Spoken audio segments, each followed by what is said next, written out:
So you will have seen Joe Biden's inaugural address. Well, you could hardly have missed it, really, could you? Because it's wall-to-wall coverage everywhere.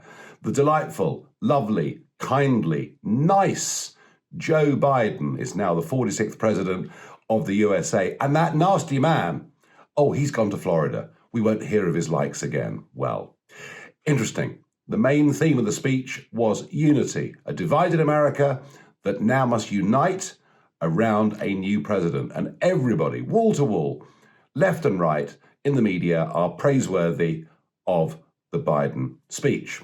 Well, if he wants unity, I would suggest that by beginning his term with the impeachment process against Donald Trump beginning next week is not a very good start.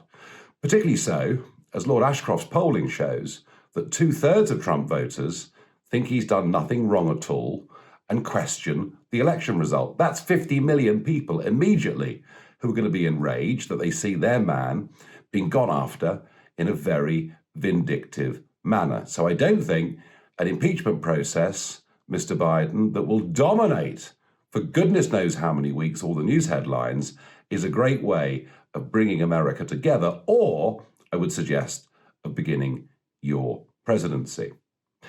But in the speech, you'll notice that he singled out a couple of groups for attack, and he attacked them more than once.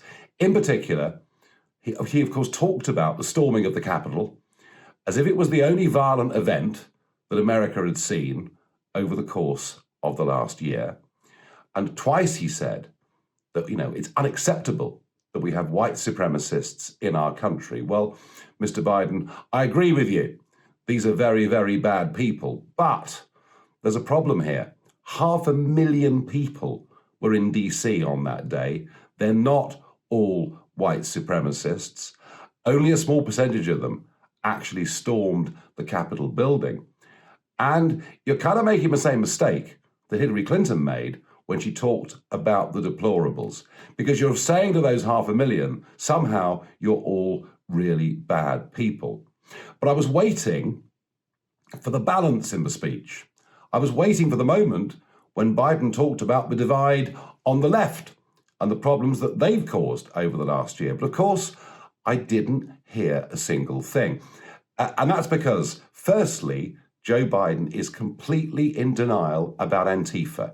Do you remember in the presidential debate when the Antifa question came up, Biden said, Antifa is an idea, not an organization. And of course, there are many of us who think that he's so in hock to the left of his own party who seem to find excuses for the behavior of Antifa, BLM, or others on the streets of America last year. Well, and by the way, you won't have seen this on the national press because it's not being covered. But as Biden was giving that inauguration speech, way out to the west in Oregon, an Antifa crowd had gathered and they smashed the windows in of the Democratic Party headquarters. Have a look at this. Vandalism, indoor graffiti,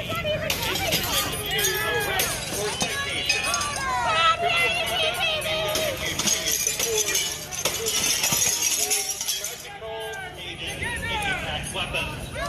Stop damaging the Democratic Party of Oregon and Portland headquarters. And elsewhere in America, in Seattle, in Denver, in Colorado, there were American flags being burnt with a very sinister drumbeat going on in the background.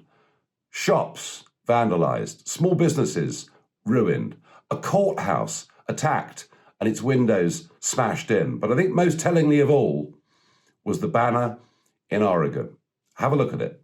It says, "We don't want Biden, we want revenge." And it is this very dangerous mob on the left who caused looting, rioting, deaths in dozens of American cities last year, who were not satisfied that Trump was gone. They never were going to be. They now have a Democrat president who they think is going to be weak, who they think they can push around. Now, I'm not being complacent about this. I'm not saying these groups only exist in the USA.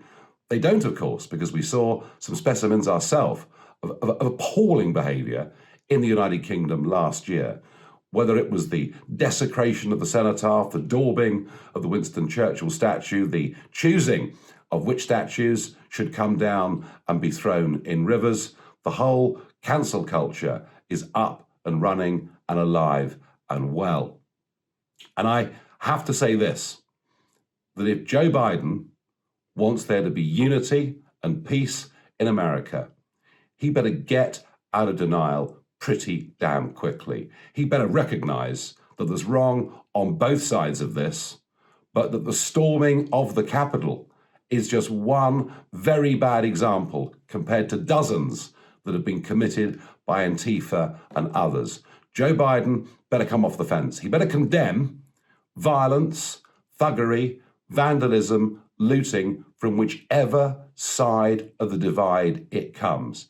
If he does that, he might just find there are some Trump voters who begin to give him the benefit of the doubt. I'm not sure whether that's possible, but if America is going to come together, it's got to have an even-handed president, not one who condemns one group in society but refuses to face up to the facts that there is a dangerous organization called Antifa linked to many other groups intent with their Marxist doctrine of defunding the police, bringing down free markets, bringing down capitalism.